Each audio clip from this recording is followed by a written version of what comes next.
भूख भूखे आदमी की कहानी। मेरा नाम अमन है। गांव में मेरे घर के पास वाले ही मकान में एक आदमी रहता था। उसका एक लड़का जिसका नाम ऋतिक था तथा एक लड़की जिसका नाम राजी था और पत्नी जिसका नाम रीमा था।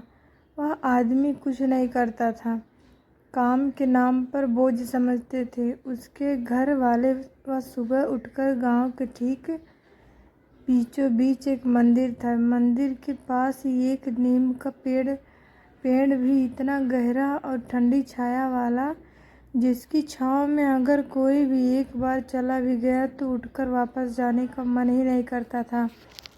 उसी मंदिर वाले नीम के पेड़ की छांव में जाकर दिन भर लोगों के सामने ये बात फेंकी वो बात फेंकी। पूरा दिन वही गुजर जाता था और रात होने पर घर आकर खाना खाकर कुंभकर्ण की नींद सो जाता था।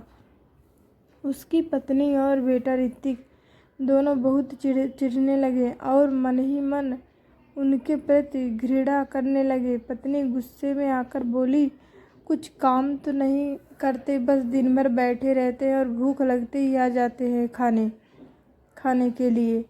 राक्षस कहीं का। जब भी वह खाना खाने बैठता था और दोनों माँ बेटे सब उससे झगड़ा करने लगते थे और आधा खाना खाया ही नहीं खाया और बेचारा हाथ धोकर तुरंत बाहर चला जाता था। यह देख राजी बोली, क्या माँ आप भी पापा को खाना भी नहीं खाने देती? रोज यही बात कह जाए बेचारे पापा भी, लेकिन राजी करे भी क्या? तो क्या करे? थोड़ी बोली कि माँ डांट कर चुप कर देती थी, मुंह से आवाज़ भी नहीं निकलने देती थी।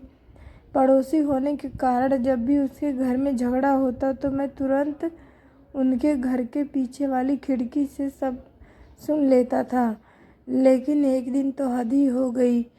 मैं फिर उसी जगह जहाँ हमेशा जाकर उनकी बातें सुनता था और मैंने देखा कि जैसे ही वह हर रोज़ की तरह एक प्लेट में डाल ली और रोटी लेकर बैठे खाने ही थे और उन दोनों माँ बेटे ने खरी खोटी सुनाई। ये तो ठीक, पर माँ तो उन अपने पास पड़े एक झाड़ू से ही धो दिया। यह देख मुझे रहा नहीं गया और मैं चला ही था उसको बचाने, लेकिन मुझे लगा कि दूसरों के आपस के मामले में टांग अड़ाना ठीक नहीं होगा। बेचारा भूख से तड़पता हुआ वह बाहर निकल पड़ा और 2 दिन हो गए घर नहीं लौटा। लेकिन माँ बेटे को तो परवाह ही नहीं, किंतु राजी बेचारी मन ही मन बहुत दुखी होती रही।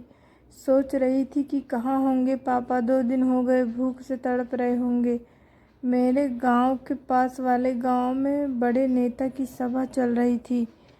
बहुत बड़ी भीड़ थी। कुछ भीड़ इकट्ठी की गई थी और कुछ आते जाते लोग इकट्ठे हो गए थे और मैं भी वहीं मौजूद था। नेताजी के भाषण सुन रहा था।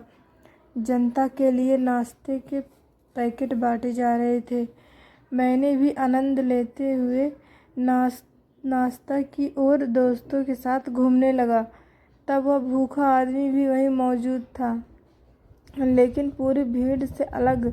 तेज धूप में रोड के किनारे पड़ा था, आसमां की ओर ताक रहे थे, मुंह खुला हुआ था। नाश्ता के पैकेट बांटने वाला जब उनके पास गया और बोला, अंकल ये ले लो, नाश्ता करो। पर अंकल में तो कोई हलचल नहीं हुई। उसने हिलाया तो बिना प्राण का आदमी हल्के झटके से इधर उधर और गर्दन लटक गई। सोचा तेज गर्मी के कारण बेहोश हो गए। वह जोर से चिल्लाया तो चारों तरफ भीड़ एकत्र हो गई। जितने मुंह उतनी बातें, और इतनी तेज गर्मी में प्यासा होगा। बेचारा बेहोश हो गया। उम्र भी तो कितनी है, गरीब होगा बेचारा, भूख के कारण तड़प ये हाल हो गया। अरे कौन है, कहाँ से आए, कोई नहीं जानता। इतने में भीड़ देख कर मैं उनके पास पहुंचा और देखा तो चौंक गया।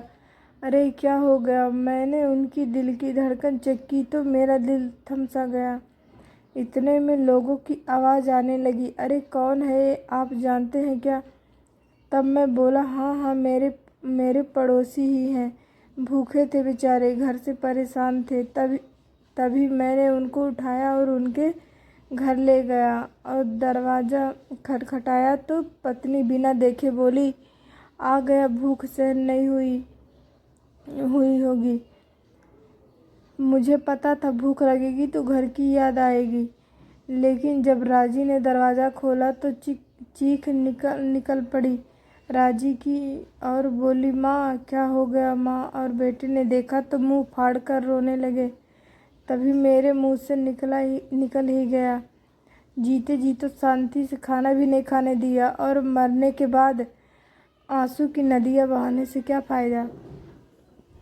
मैं आशा करती हूँ आपको यह कहानी पसंद आई होगी। सब्सक्राइब कर लेना।